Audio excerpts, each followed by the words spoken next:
Donc, je vous souhaite la bienvenue à ce cercle de presse. On reçoit aujourd'hui le recteur de l'Université du Québec à Chicoutimi, Martin Gauthier, qui revient tout juste d'une mission en Chine avec le premier ministre, entre autres. Il y a passé une semaine. On est en période de compression aussi. Monsieur Gauthier s'est dit ouvert à commenter la situation pour la première fois.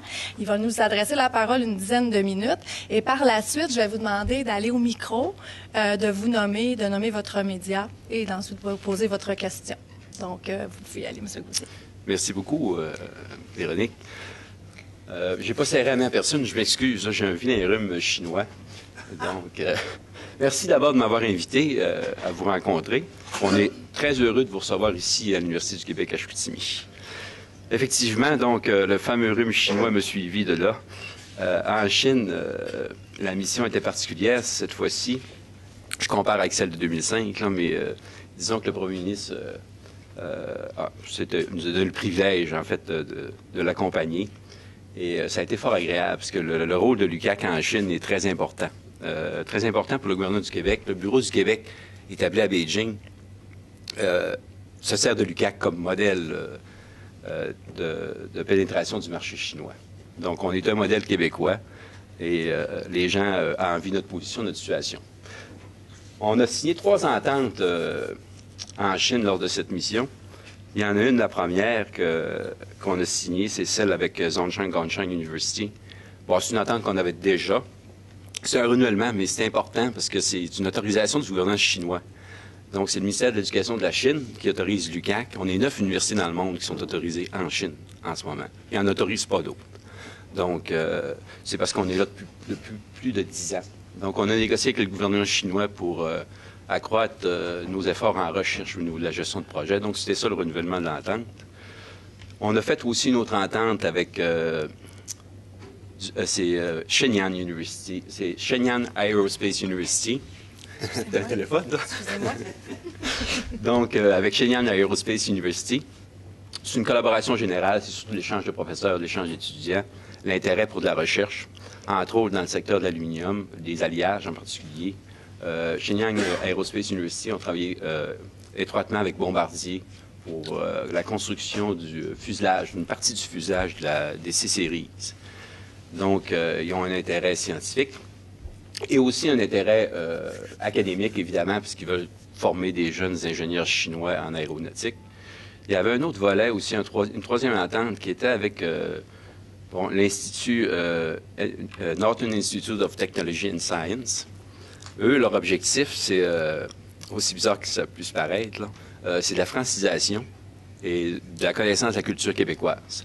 Il faut comprendre qu'à Shenyang, le maire de Shenyang est très actif au Québec, vous comprendrez à cause de la collaboration avec Bombardier, donc il vient assez régulièrement ici. Et l'objectif de cet institut-là, c'est d'offrir une formation en français, comme je le disais, et de culture québécoise, parce qu'il y a dans l'usine de Shenyang qui fabrique la C-Series, il y a beaucoup d'employés chinois qui viennent à l'occasion de se faire former ici au Québec. Et quand ils sont formés, c'est évidemment en anglais, mais quand ils vivent qui sont dans l'environnement d'Orval ou des autres usines de Bombardier, ils ont un peu de difficulté. Donc, c'est un apprentissage de base de français pour qu'ils puissent opérer ici au Québec. Il y a un double objectif aussi à la francisation, c'est de franciser des jeunes étudiants chinois pour qu'ils puissent venir ici au Québec étudier au niveau de l'ingénierie en particulier. Bon, vous comprendrez que Shenyang a un intérêt, la ville de Shenyang a un intérêt pour créer une plateforme d'accueil, parce que leur volonté, c'est d'avoir le contrat pour la fabrication ou une partie de la fabrication du Q400, donc le nouvel appareil qui va remplacer les Dash 8 qu'on a ici à Bagotville. C'est des Quiet, des moteurs à propulsion, mais plus silencieux.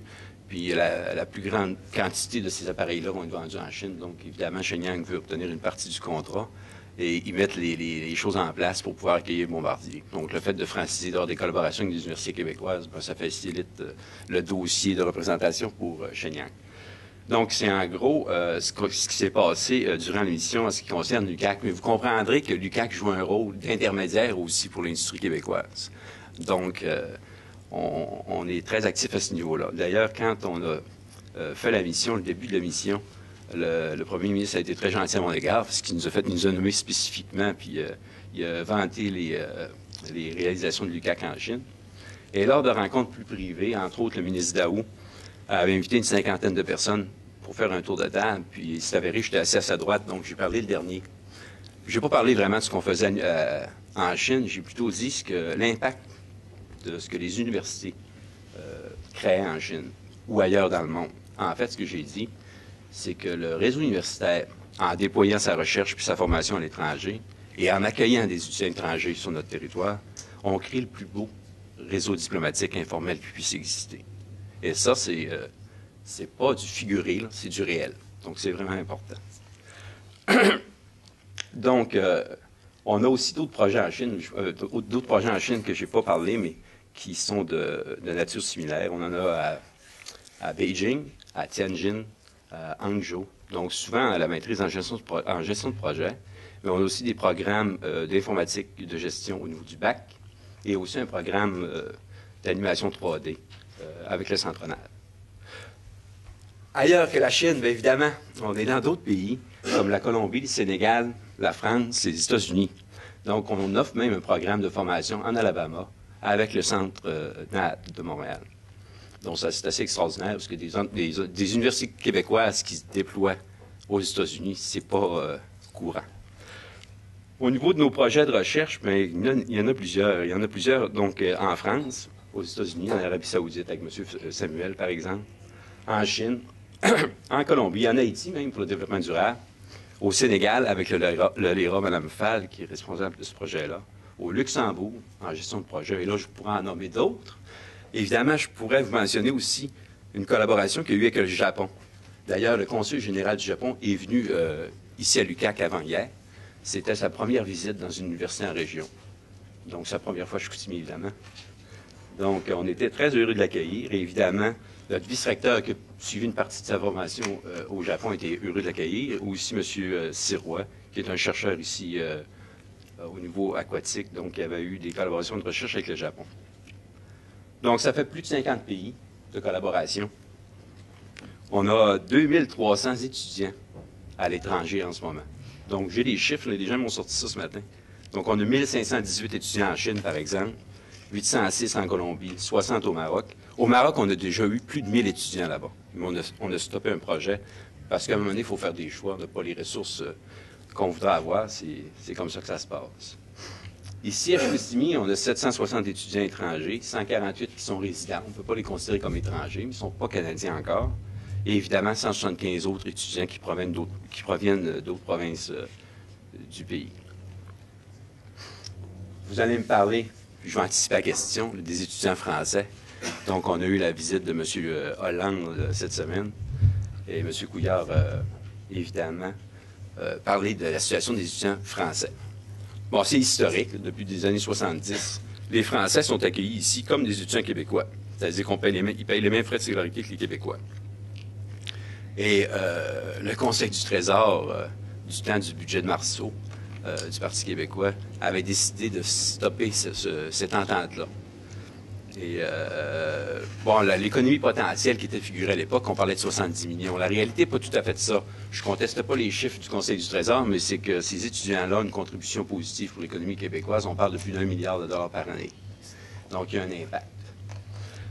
Évidemment, si vous augmentez les frais de scolarité des étudiants français à 13 000 et que vous êtes l'Université McGill et vous recevez plus de 100 demandes d'admission par année et que vous en acceptez 25, le risque que ce nombre-là diminue à 50 demandes, bien, vous risquez d'en accepter quand même 25. Donc, il n'y a pas vraiment d'impact pour l'Université McGill. Mais pour les universités en région, où notre taux de sélectivité est beaucoup plus élevé, parce qu'on est des universités avec accessibilité ouverte, bien, sur 100 demandes d'étudiants français, on en a accepté 80.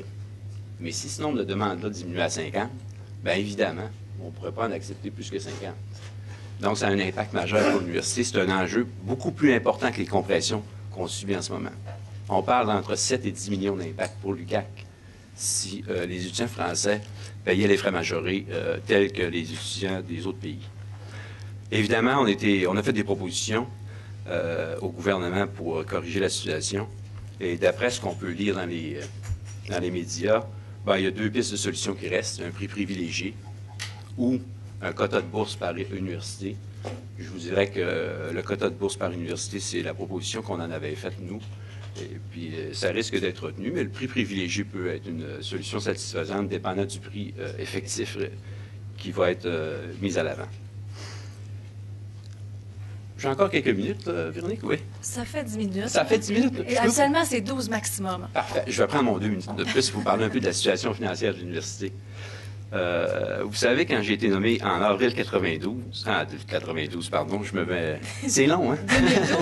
2012. Donc, en avril 2012, vous savez que l'université, à ce moment-là, a déposé, le 30 avril 2012, un budget déficitaire pour l'année 11-12. Donc, on avait fait un déficit réel de plus de 3 millions de dollars. En décembre 2012, le premier budget de M. Marceau, du ministre Marceau, imposait des restrictions budgétaires aux universités autour de 250 millions. Ça a été corrigé pour 122 millions par année récurrent à l'époque. On se rappellera, en février, ça avait été négocié en 2013. Mais ça a été fait aussi dans un contexte où le gouvernement avait décidé de réinvestir plus de 850 millions dans le réseau universitaire québécois, à compter de l'année 14-15. Donc, l'exercice qu'on a fait à cette époque-là, c'est un exercice ponctuel, sachant très bien qu'il y aurait des revenus supplémentaires qui arriveraient. Et l'université, ici, parce qu'on est en déficit au préalable, on a déposé un plan de retour à l'équilibre budgétaire. On a respecté ce plan-là. On est même revenu, je m'excuse, on est même revenu à l'équilibre financier une année plus tôt que prévu. Donc, de l'année 13-14, qui s'est finie le 30 avril 2014, l'université a dégagé un léger surplus. Donc, on a répondu à la commande gouvernementale, mais on a aussi continué à se développer. Le problème, c'est que nous, on avait un engagement sur 5 ans avec notre plan de retour à l'équilibre, et là, subitement, on demande des compressions supplémentaires. La manière que ça fonctionne, le gouvernement, c'est pas le ministère qui nous octroie des budgets. La manière que ça fonctionne, c'est plutôt que le ministère nous octroie une subvention par étudiant. Donc, qu'est-ce qu'ils ont? Comment on calcule ça, le 175 millions de coupures, la réalité, c'est qu'on vous dit, avant, on vous donnait, par exemple, pour la subvention d'enseignement, 3 500 $ par étudiant. Et là, on vous dit subitement, ce ne sera plus 3 500, ça va être 3 200.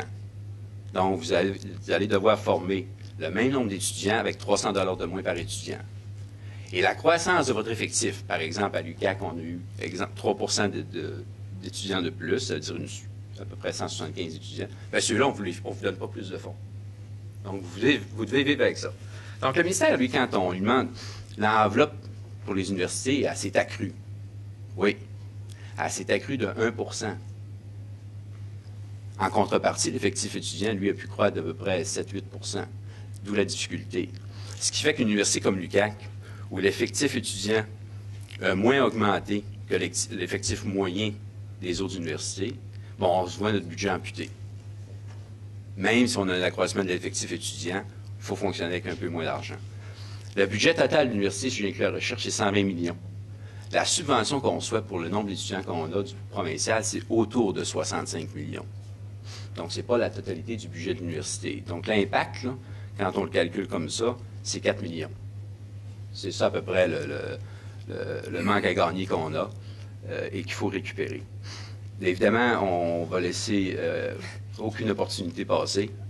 C'est-à-dire que tous les moyens d'économie qu'on peut trouver, on va les trouver. Mais en même temps, on ne s'empêchera pas de se développer. Là-dessus, je pense, j'ai pris mon 2 minutes amplement. 13 minutes, non, c'est pas grave. Alors, c'est à vous de poser les questions. Approchez-vous, Lutrin. Vous nommez aussi votre média, s'il vous plaît. Puis... M. Gauthier, Louis Tremblay du Quotidien. Oui. Vous avez refusé de répondre à mes questions dans le dossier des comptes de dépenses falsifiés de l'université. Pourquoi dans ce dossier-là, comme tout gestionnaire d'administration publique l'aurait fait, pourquoi l'Université du Québec n'a pas demandé à la police de faire une enquête? Avez-vous des motifs, des gens à protéger? Est-ce que vous pensez que ça peut vous toucher à la longue? Est-ce que ça peut remonter jusqu'au bureau du recteur? Pouvez-vous justifier pourquoi vous n'avez pas demandé d'enquête policière? Ben, d'abord, il faut comprendre qu'il y a une partie des éléments qui se sont retrouvés dans les journaux n'étaient pas nécessairement justifiés ou justes, là, peu importe, parce qu'il faut comprendre le contexte. Mais le mandat a été donné au comité de vérification, puis j'ai fait une déclaration à cet effet-là, puis j'ai recommandé au conseil, puis la recommandation a été acceptée. C'est de donner ça à une firme, de donner le mandat au comité de vérification de s'adjoindre des experts pour vérifier les éléments. Donc, c'est en cours. Le résultat, en tout cas, on espère que le résultat arrivera au prochain conseil de décembre. On a eu un conseil d'administration cette semaine. Les gens nous ont fait un suivi sur l'avancement. Mais je vous dirais que sur ce point-là, les choses avancent, mais ils nous gardent aussi il y a une forme de confidentialité, donc je ne suis pas partie prenante à l'enquête pour question de transparence. Donc, c'est vraiment des gens externes du conseil d'administration qui mènent les vérifications à l'aide d'experts dans le domaine. Donc, ce n'est pas nécessairement des comptables qui sont là. Mais on ignore qui c'est, d'ailleurs, on ne connaît pas la firme. C'est les gens du comité de vérification qui font ce travail-là, puis on va prendre acte du rapport quand ça va avoir lieu. Vous dites qu'il y a des éléments qui se sont retrouvés dans les médias, qu'il y avait des éléments faux. Est-ce que vous sentez le besoin de rétablir des faits? Est-ce que vous étiez étonné de ce que vous avez appris? Non, je ne ferai pas plus de commentaires là-dessus parce que je veux laisser les gens faire leur travail. C'est un cadre. Et... Non, non, il n'a pas été congédié. Donc, c'est une entente qui a eu lieu avec le cadre en question, puis c'est confidentiel, puis ça restera comme ça. Il n'a pas été congédié, ça, je vous confirme. M. Tremblay. Monsieur le recteur, dans la presse de ce matin, le recteur de l'UQAC fait une colère contre le gouvernement. Il menace même de se retirer du réseau de l'Université du Québec parce qu'il considère qu'à l'heure actuelle, la situation, c'est le gouvernement est en train de créer deux catégories d'universités et l'Université du Québec, ce serait dans la deuxième catégorie en comparaison avec les grandes les universités classiques, Laval, Montréal, McGill, etc. Vous me mettez en situation de contexte, vous, là, M. Tremblay, ce matin. À quel recteur vous faites référence, vous? Ben, le recteur de l'UQAM. Ah, de l'UQAM. De l'UQAM. Est-ce que vous avez dit l'UQAC? Pas de l'UQAC, excusez, de l'UQAM. OK, monsieur Proulx. Bon, écoutez, l'UQAM a sa situation particulière. Moi, je pense que le réseau de l'UQ, c'est un réseau qui est très fort, très solide. La culture du réseau UQ a beaucoup changé. J'attribuerais le mérite à la nouvelle présidente qui est là depuis 6 ou 7 ans. Ça n'a pas toujours... Mais il y a eu beaucoup de cycles au réseau UQ, indépendant des présidents, qui étaient plus centralisateurs, d'autres qui étaient plus... qui travaillaient davantage sous forme réseau. L'UQAM a un statut particulier, puisque c'est une université qui est quand même très importante. On parle de plus de 40 000 étudiants. Et ils ont une forme d'autonomie par rapport aux autres constituantes de l'UQ. L'UQAM a un titre d'université associée, non pas d'université membre du réseau, ce qui est un peu différent de l'UQAC, de l'UQAT ou de l'UQAR. Donc, elle a un statut particulier au sein de l'UQ. Et évidemment, le recteur qui est là, M. Proulx, qui est un homme très gentil d'ailleurs, sent une volonté de sa communauté d'avoir une certaine distance avec le réseau UQ. On respecte ça et on donne de plus en plus de latitude aux constituants du réseau UQ. Donc, c'est ça un peu que lui-même comprend très bien, qu'il faut qu'il transfère aussi dans sa communauté. C'est pas simple. Les gens veulent une forme d'autonomisation, puis je respecte ça. Mais je vous dirais que le réseau UQ s'en verrait affaibli si l'UQAM nous quittait. Je vous dis ça sincèrement. Ben, ils ont toujours voulu, évidemment, avoir un statut particulier, ce qu'ils ont obtenu. En fait, ils ont deux chaises, hein. Une chaise pour l'UQ et une chaise avec le gouvernement. Mais là, je comprends mal de vouloir se détacher complètement de l'UQ, parce qu'ils ont toujours exploité l'UQ. Et ils ont fait ce qu'ils ont voulu. L'îlot voyageurs, c'est eux autres. Mais ils ont voulu après ça que l'UQ paye pour ça, puis c'est ce que l'UQ a fait.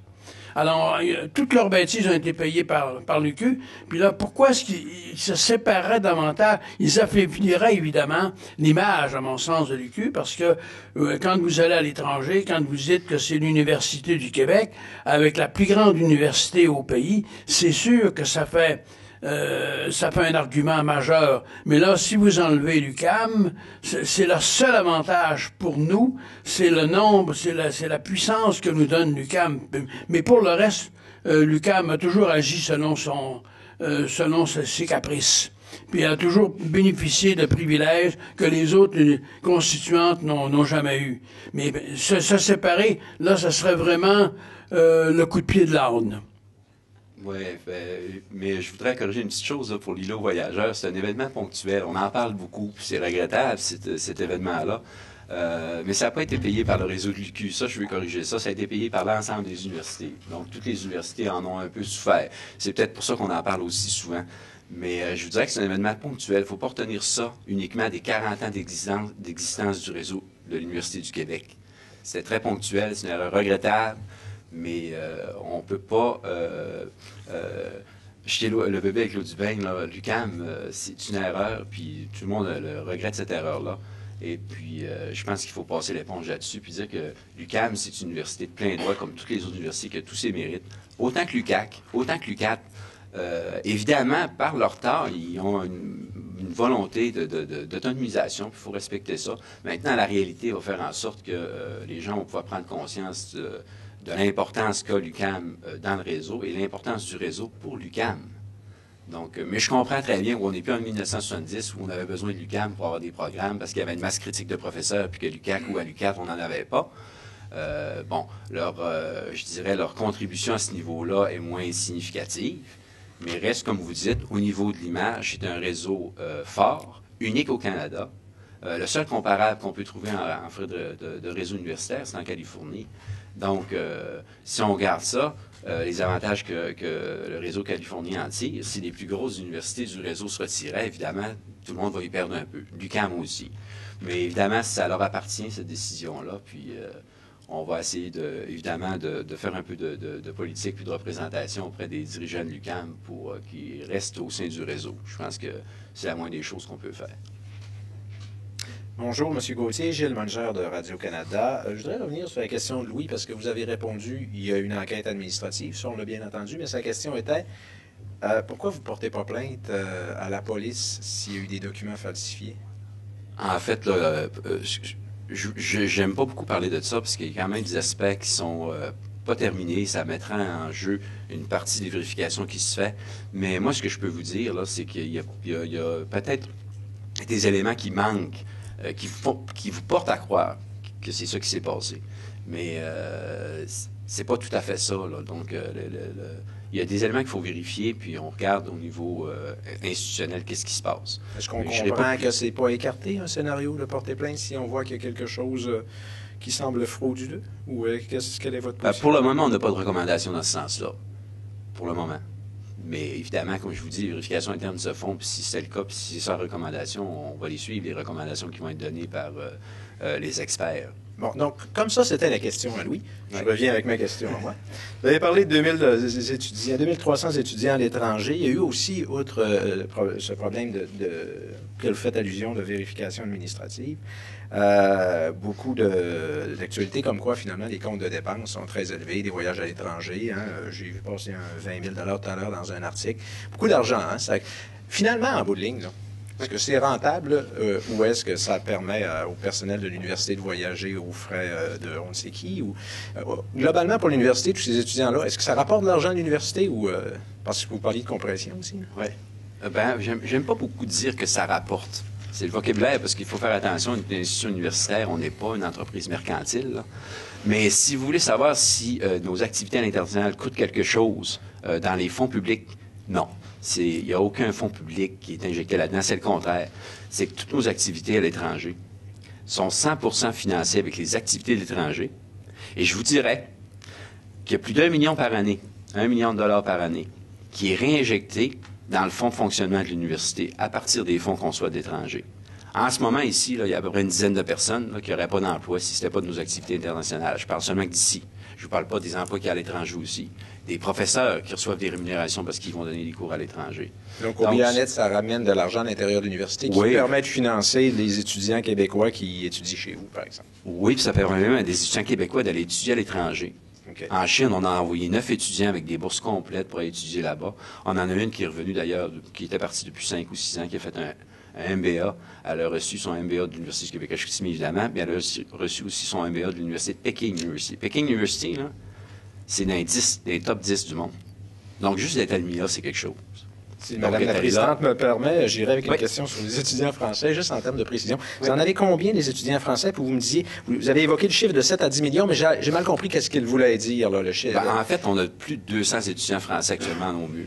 OK? Et ces étudiants-là, parce qu'il y en a beaucoup au deuxième cycle, là, génèrent, juste au deuxième cycle, c'est 4,5 millions de revenus pour l'université. Donc, au total, ces étudiants français-là ramènent 7 à 10 millions de revenus. C'est ce que je comprends?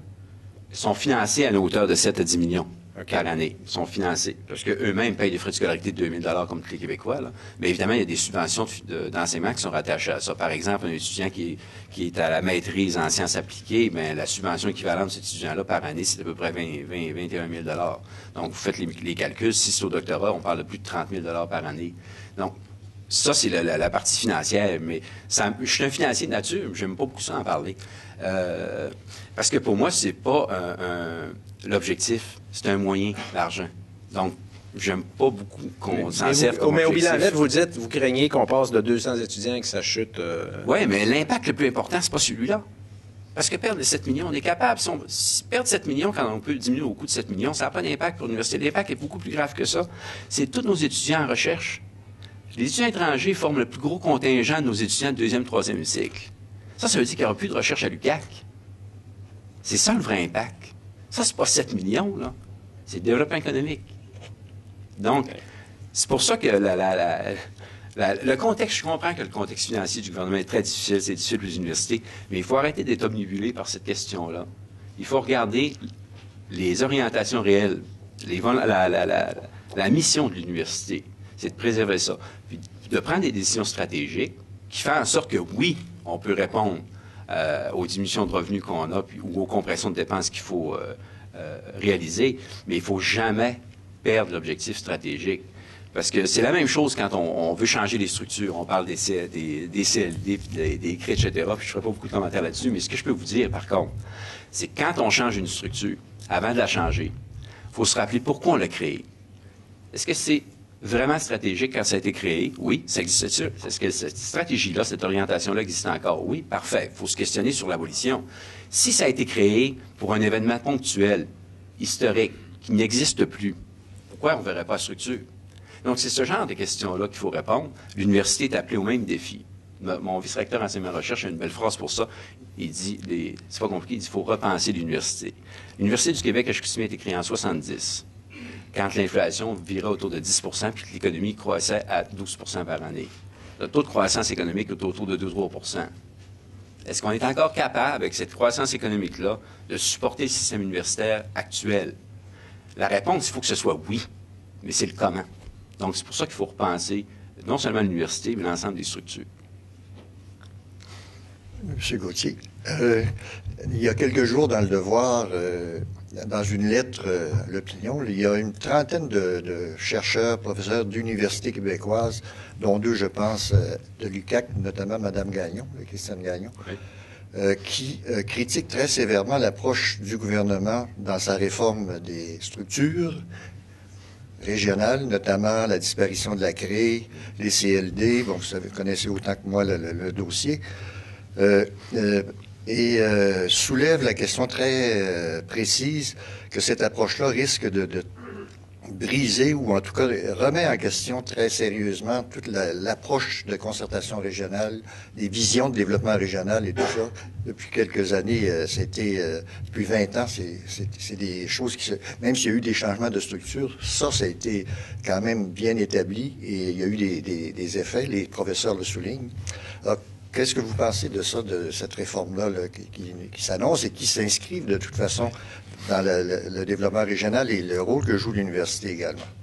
Moi, je suis très content de l'introduction que vous avez faite à votre question, quand vous avez mentionné les 30 ou 40 professeurs, dont 2 de l'UQAC. Je suis très heureux parce que c'est leur rôle d'être critique envers la société. Puis ça, je respecte ça.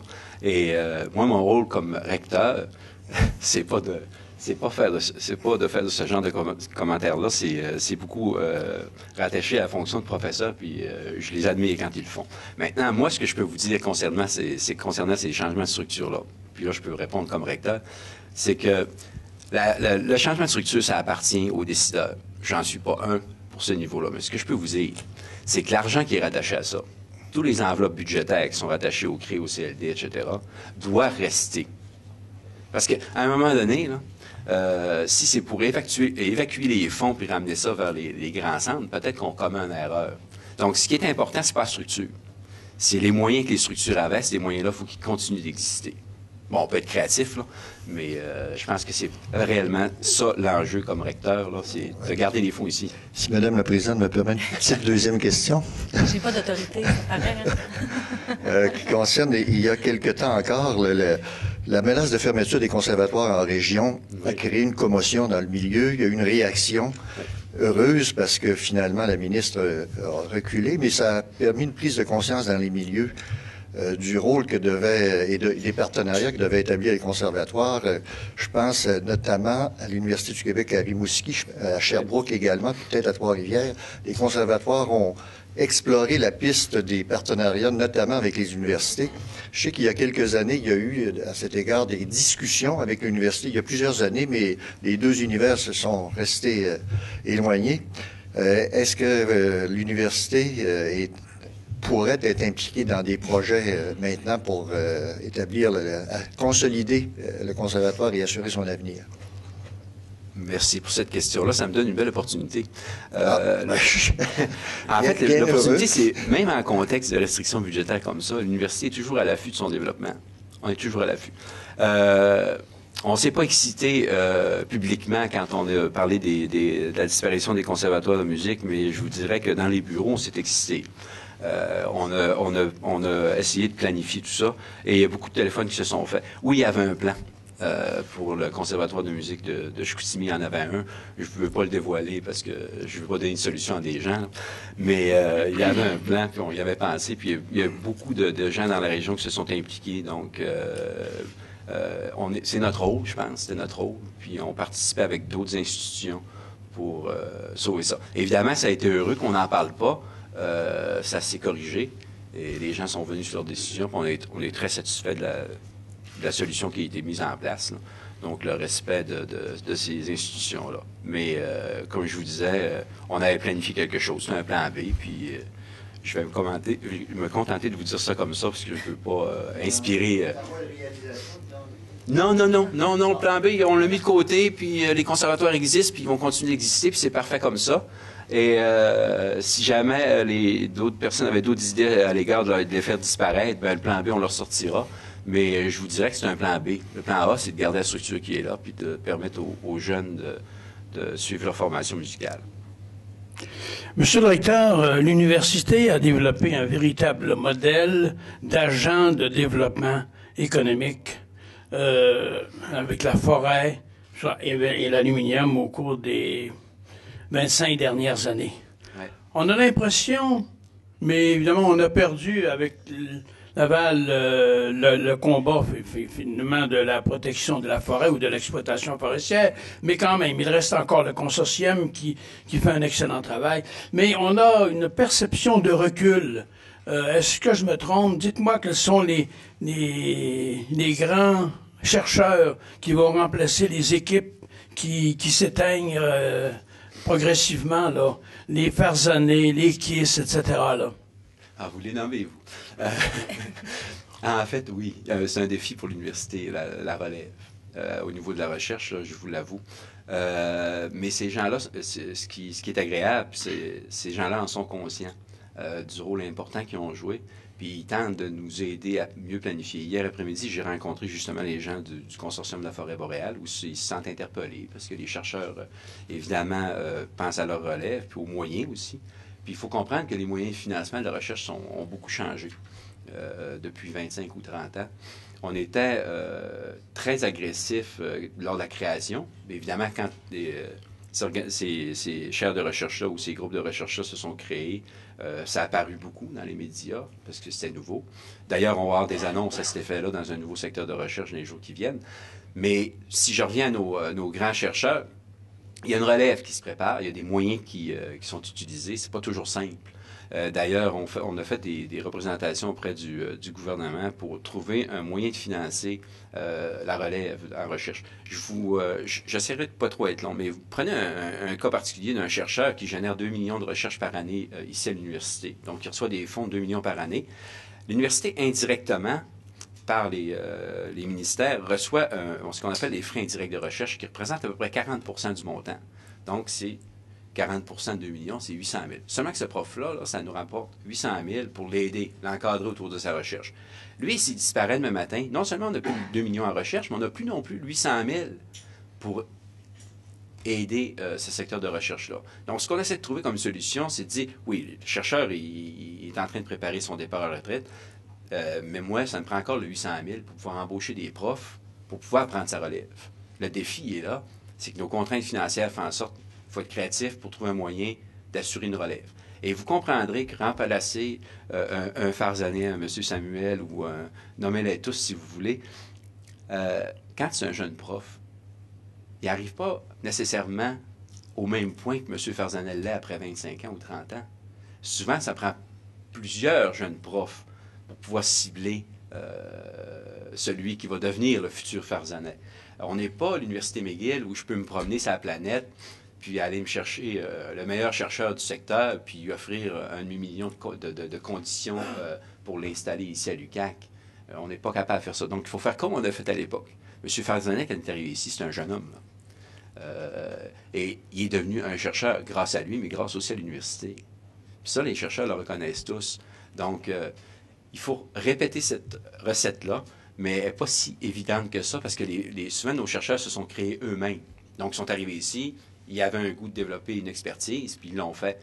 Et donc, de remplacer ces expertises-là, c'est pas si simple. Par contre, on a des jeunes profs qui développent de nouvelles expertises. Donc, on parle de l'agriculture nordique, la génomique. Donc, il y en a plusieurs jeunes profs qui s'établissent à l'UQAC, développent leur créneau de recherche et vont devenir des grands chercheurs aussi. Donc, ça aussi, il ne faut pas perdre ça de vue. Mais en même temps, je suis conscient qu'il y a des créneaux particuliers comme l'aluminium, la forêt, le bois. Il faut préserver ça. Pour ce qui est du bois, on a un plan à très court terme. C'est des créneaux qui nous inquiètent beaucoup. Oui, oui. Ça, je comprends, M. Tremblay, puis on est tous inquiets ici aussi. Oui, M. Tremblay. M. Gauthier, la crise du Carré rouge nous a au moins permis d'apprendre que l'Assemblée des gouverneurs des universités s'était voté un régime unique de complémentaire de retraite en Amérique du Nord, c'est-à-dire que compensé à 100% et financé à 100% même les budgets de fonctionnement des universités. C'est 15 ou 20 000 par année que ça donne à M. Bellé, à un vice-recteur qui part à la retraite. Et ça n'a jamais été démenti, je vous ferai remarquer. Ça a coûté combien dans la dernière année dans le budget de l'université, ce régime? 27 000. Non, mais vous, est-ce que vous allez en bénéficier? Oui, puis je vais vous dire exactement. D'abord, mais ma question, c'est... C'est pas unique. Monsieur Gauthier, oui, ma question est à savoir, est-ce que dans la situation actuelle du gouvernement, au moment où il se fait des coupures, partout où tout le monde se fait couper, où vous coupez des postes dans les universités, est-ce que ce genre de privilège-là est toujours justifié et est-ce que c'est éthique de bénéficier d'un tel privilège? Bon, je vais corriger, je ne serai pas très courtois, là. D'abord, c'est loin d'être unique en Amérique du Nord. Toutes les soulignés sont ça, ce privilège-là. Tout le monde au Québec. Donc, les affirmations uniques en Amérique du Nord, ça n'a pas été découvert par les Carrés rouges. Ça existe depuis 2005 ou 2006. Et je vous dirais que l'avantage que ça donne, il faut comprendre un peu la fiscalité et la finance. Hein. Le plafond cotisable d'un fonds de pension augmente à chaque année. Okay? Et le plafond est rendu à 157 000. Vous comprendrez qu'en bas de 157 000 de salaire, là, vous n'avez pas de régime supplémentaire de retraite. Ça s'adresse à eux, à ceux qui gagnent en haut de 157. Quand ça a été créé, là, le plafond, là, il était à 125, 130, les recteurs gagnaient 140, 150. Aujourd'hui, un recteur, là, ça gagne 175 000, 180 000. Le plafond est à 157. Moi, là, quand je vais prendre ma retraite, dans 10 ans ou 15 ans, ça va me donner 6 000 $ de plus par année. C'est à peu près ça que ça va me donner. Ça équivaut à Régidérant du Québec, là. Donc, plus le plafond cotisable augmente, puis augmente de 2-3 % par année, et moins mon salaire augmente, moins je vais en avoir. Donc, dans 5 ou 10 ans, mon salaire va être plus bas que le plafond. Donc, je n'aurai pas droit au régime supplémentaire de retraite. C'est aussi clair que ça. Mais évidemment, quand ça a été établi, ce régime-là, ça a été établi rétroactivement, parce que les salaires des recteurs à l'époque, depuis 1998, n'avaient pas été augmentés. Ce qui fait que ça coûte 27 000 $ aujourd'hui, c'est parce qu'on paye le service passé. Si c'était le service courant, avec les vice-recteurs qu'on a ici, puis le recteur, puis d'ailleurs, je me suis informé moi-même l'année passée comment ça coûtait, pour savoir s'il y avait un intérêt financier, puisque j'aurais dit, stoppez-moi ça, donnez-moi l'argent, je vais le gérer mieux que ça. Mais ils m'ont expliqué que c'était le service passé.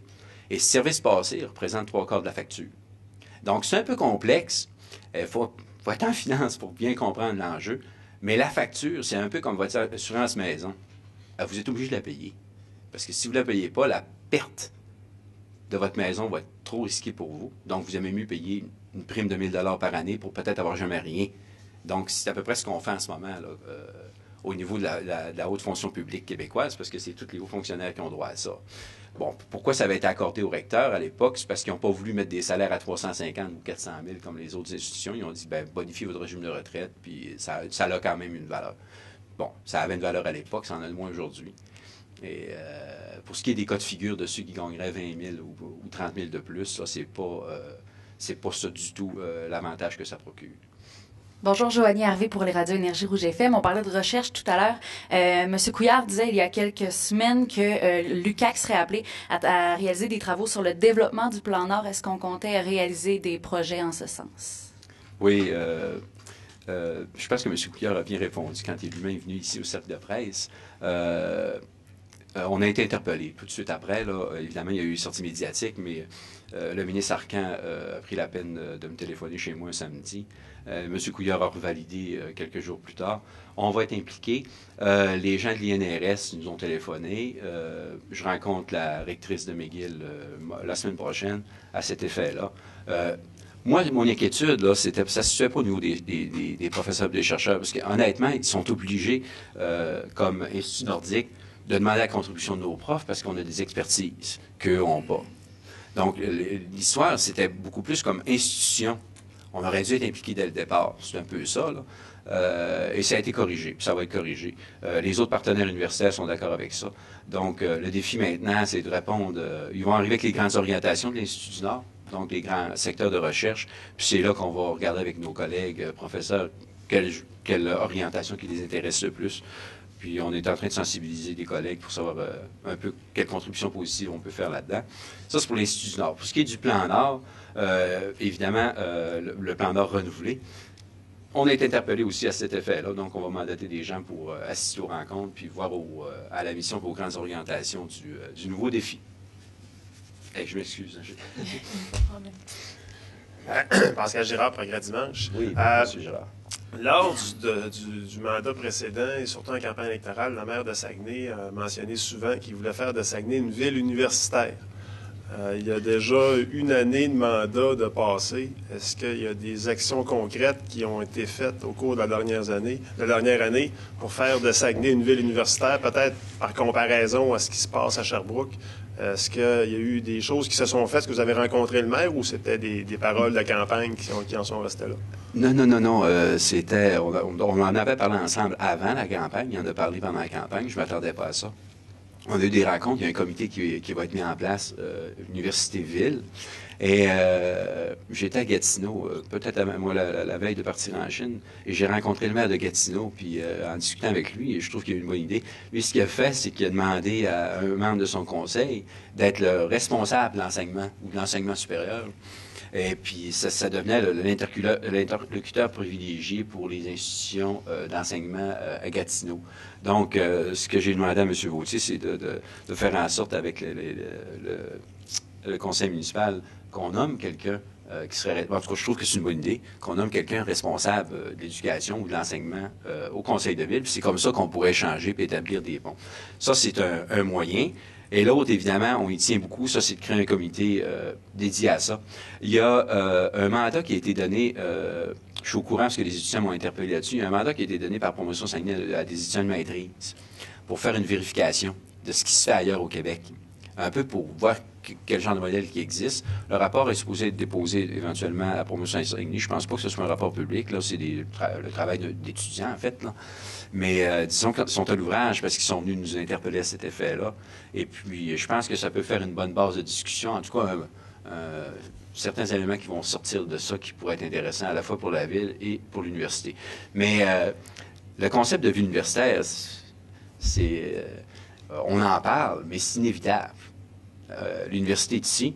Et puis, je vous dirais que on a un rôle essentiel à jouer à la fois pour notre ville et pour notre région. Puis quand je regarde ce qui se passe à cette île, parce que je peux vous parler du développement, on va faire le 17 novembre l'inauguration du nouveau pavillon universitaire à cette île qui a été payé par la compagnie Alouette à une hauteur de 10 millions. Et on a eu une collaboration extraordinaire du maire de cette île et de ses conseillers. Ils ont accepté même de supporter financièrement le développement de la formation universitaire et de la recherche à cette île. Donc, on parle de quelques dizaines de milliers de dollars par année. Et pourquoi? C'est pour pour financer le démarrage de petites cohortes, de groupes plus restreints ou de projets de recherche qui interpellent les gens de l'Est de la Côte-Nord. Est-ce que vous pourriez faire comme il s'est fait à Québec et vous installer au centre-ville? Il y avoir plein de beaux nouveaux locaux là, à louer sûrement dans les prochaines années. Ça se construit, ça n'arrête pas. Est-ce que l'UQAC pourrait s'installer au centre-ville comme la police? Tu sais? Ben, je ne dis pas qu'on rejetterait les propositions, mais ce qui est clair, c'est qu'on a fait du secteur ici. Là. Si je prends la rue Jacques-Cartier, la rue Bégin, le boulevard Université, le boulevard Talbot, on en a fait un quadrilatère, puis nommément, c'est scientifique et enseignement supérieur. Et on essaie de se limiter à ce carré-là, parce que c'est dans le plan d'urbanisme de la ville. Mais évidemment, s'il y avait des propositions, ou s'il y avait un intérêt à la fois pour la ville et à la fois pour l'université d'aller se déployer un peu plus loin, je vois pas vraiment de problème, tant que ça crée quelque chose de positif pour les gens. À l'époque, je me rappelle qu'on avait été abordé pour la vieille puperie, mais vous comprendrez que c'était pas nécessairement les bâtiments qui convenaient. Mais c'est des genres de situations qu'on peut regarder. Oui. En 15 secondes, le transport en commun à Saguenay est suffisant pour les étudiants? Là-dessus, je dirais qu'on a une assez bonne collaboration. C'est le service étudiant qui s'occupe de ça. On a des protocoles d'entente avec eux. On a même des collaborations avec d'autres transporteurs que la société de transport. C'est des transporteurs privés qui font la navette. Vous avez vu ça là, entre Jonquière, Chicoutimi et Montréal à des tarifs vraiment bas. Ça s'adresse seulement qu'aux étudiants. On a essayé de regarder pour les employés, ça n'a pas fonctionné. Donc oui, là-dessus, on est ouvert là, pour améliorer le service, mais évidemment, puis ce serait la volonté des étudiants, j'en suis sûr, mais évidemment, on le fait avec les capacités financières de chacun. Mais l'université contribue activement à ça.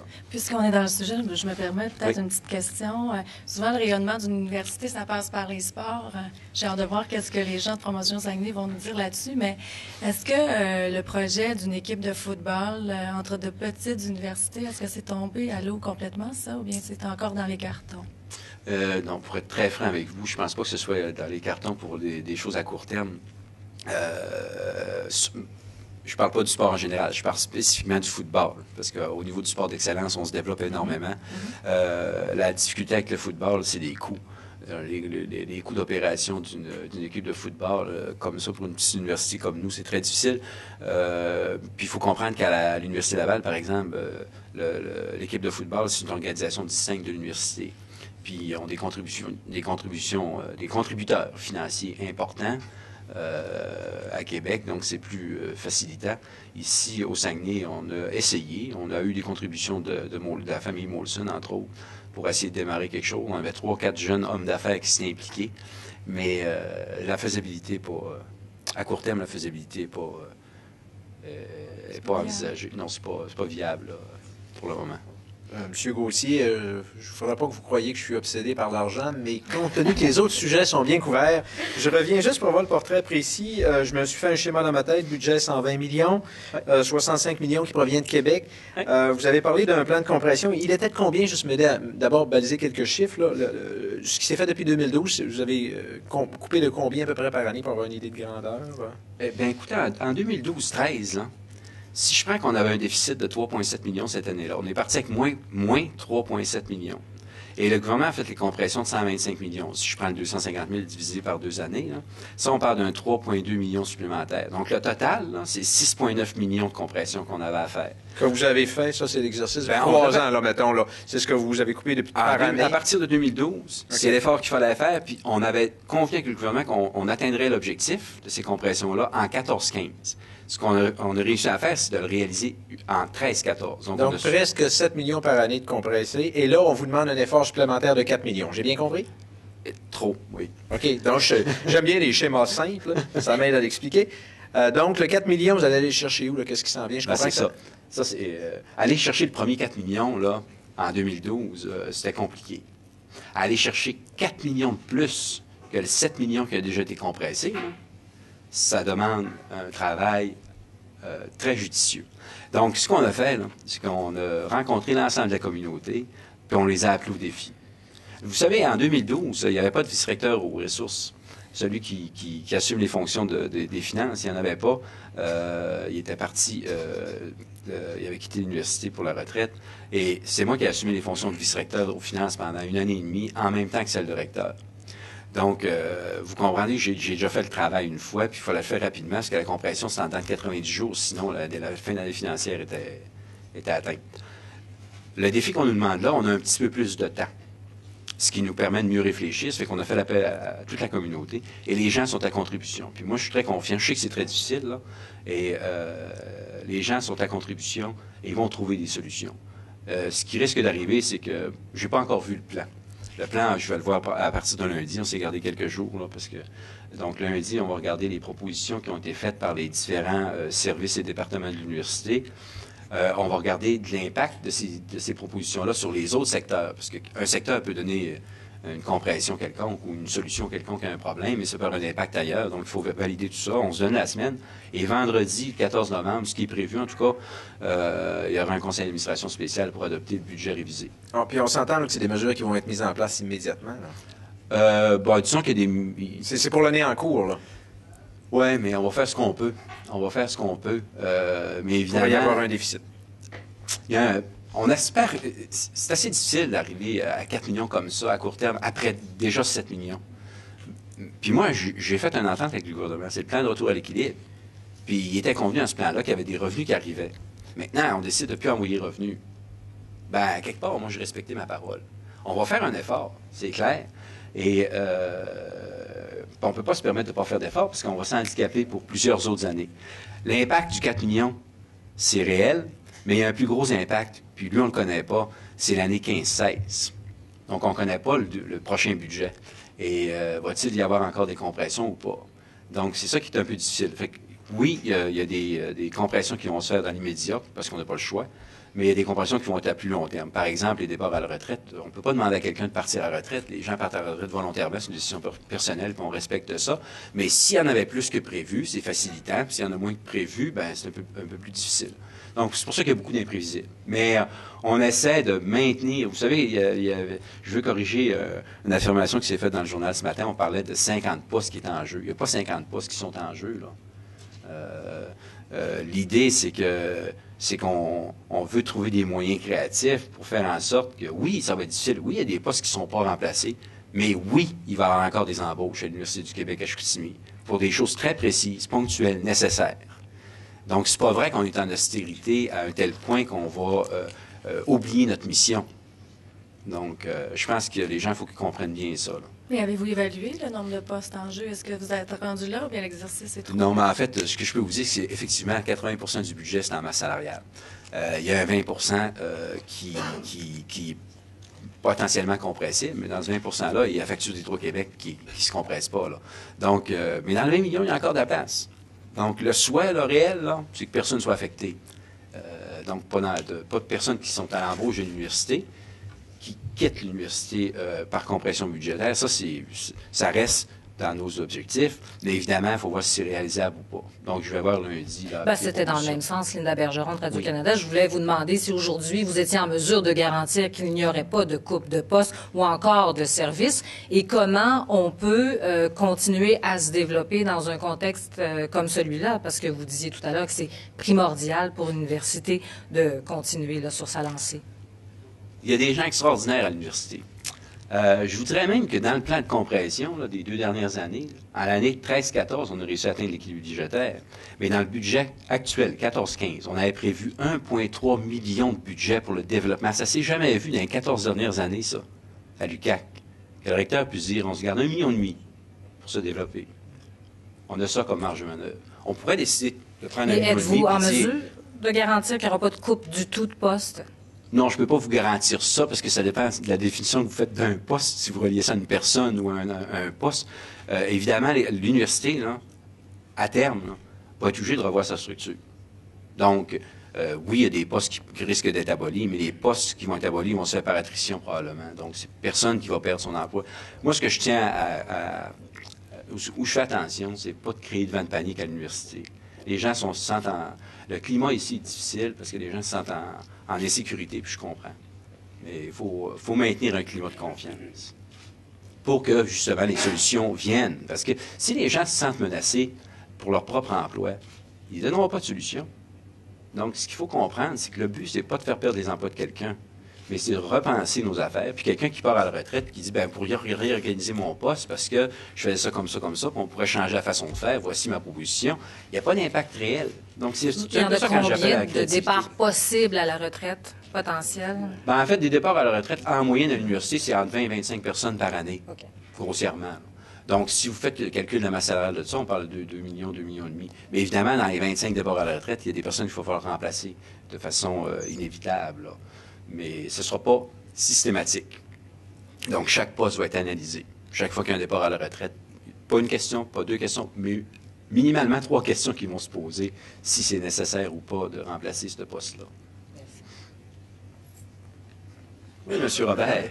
Bonjour, Jocelyn Robert, Télé-Québec.